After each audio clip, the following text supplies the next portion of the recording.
Journalists are sounding the alarm over what's being dumped into the Nantucket Sound. They're charging that ferries operating there are treating the Sound like a sewer. NECN's Mont Fennell has tonight's cover story.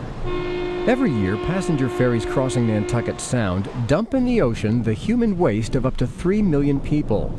Highline Cruises of Hyannis, Massachusetts acknowledges it's been dumping untreated waste from boat bathrooms for decades. Some regular vacationers are unaware. Raw sewage into the ocean, we don't do that with our own toilets. So why would you do it off an ocean line? It's wrong. Somebody should do something about it. But it's perfectly legal for ferries and small recreational boats to dump untreated waste if it's done at least 3 miles offshore in federal waters. There are a lot of things that are illegal that still aren't right. Highline's rival company, the Steamship Authority, treats its waste and is allowed to dump it within the 3-mile limit along much of the shore. It told us in a statement, though, it does not discharge in any of the inner harbors and that independent testing of its treatment equipment ensures sewage dumped further out meets all federal and state guidelines. But it could not confirm the equipment is 100% fail-safe. And state environmental officials say even treated human waste, if not properly processed, can be up to 70 times the allowed pollution limit for swimming and fishing because it may still contain bacteria and viruses. It's horrible. I mean, I wouldn't let my kids swim in Nantucket Sound. No way. Highline's head of operations says health officials have not informed him raw sewage dumping's a problem.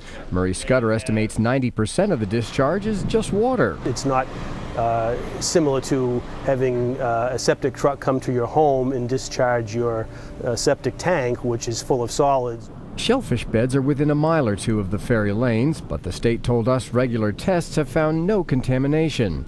Still, this week, the U.S. Environmental Protection Agency announced plans to approve a request from city and state officials to ban dumping in Boston Harbor. Instead, boats would use pumps on land to unload their waste. To make sure that Boston Harbor is the cleanest harbor in America.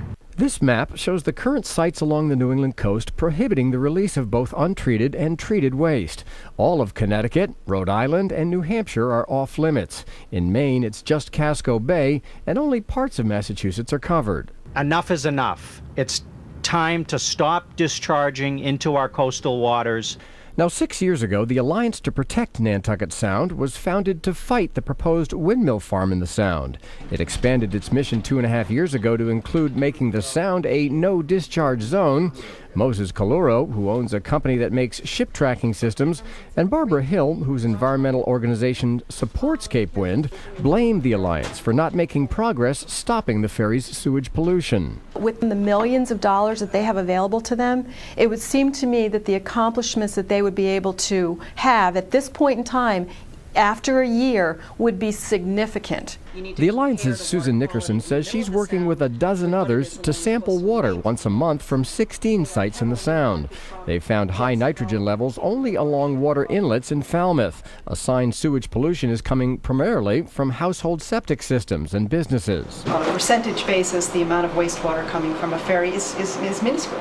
Which is not to say it's not a problem. But critics charge the Alliance's efforts have been minimal. An advocacy organization, if in fact they are, should have been yelling and screaming about and calling the papers and calling NECN and saying, this is what's happening, we need to rally the troops and protect this treasure.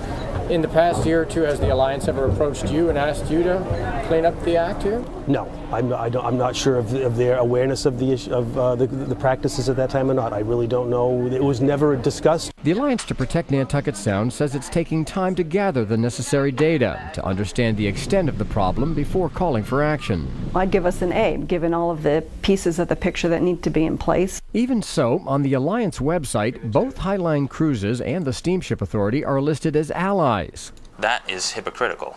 You cannot say that you're there to promote an organization that's goal is to protect the Sound, but yet be one of the prime polluters. I mean, it's almost like acting undercover. The Alliance denies it's received any financial support from Highline. They're calling you hypocrites. Well, I know they would like to draw the conclusion that we are making money from them and it's hush money, and that's just absolutely erroneous. And Highline says it's simply working with the Alliance to get the word out that the wind farm could be a navigational hazard to its vessels. I look at it as totally separate situations. We talked to Cape Wind, the company proposing windmills in the Sound, which the Alliance was originally formed to oppose. Isn't this just a grudge match between Cape Wind and others who want to take you down? No. This is about an organization pretending to care about preserving the environment of Nantucket Sound, when all they really care about is protecting their distant ocean view. What about criticizing state agencies or others who could possibly change things?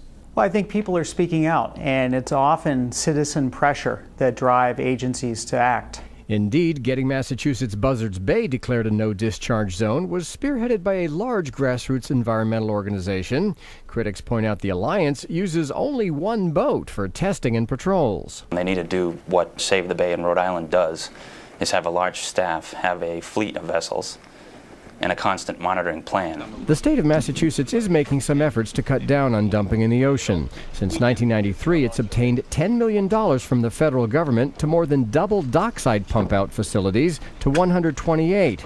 Now, Highline hopes within 1 year to install pumps for all its ferries. It's already using one for its tour boats that stay along the shore where sewage dumping is illegal. Highline says it's not acted sooner, partly because of the expense, but now installation could be combined with laying sewer pipes for a planned restaurant. Are you looking at it now because you're feeling some pressure, or what? We're looking at it now because certainly it seems to be a direction that the general public is desirous. Meanwhile, researchers from UMass are now, pardon my beach toy here, testing the Sound's waters twice a month from half a dozen different locations. The independent testers are looking for signs of human waste to get a clearer picture of what's really going on. In Hyannis, Massachusetts, Mont Fennell, NECN.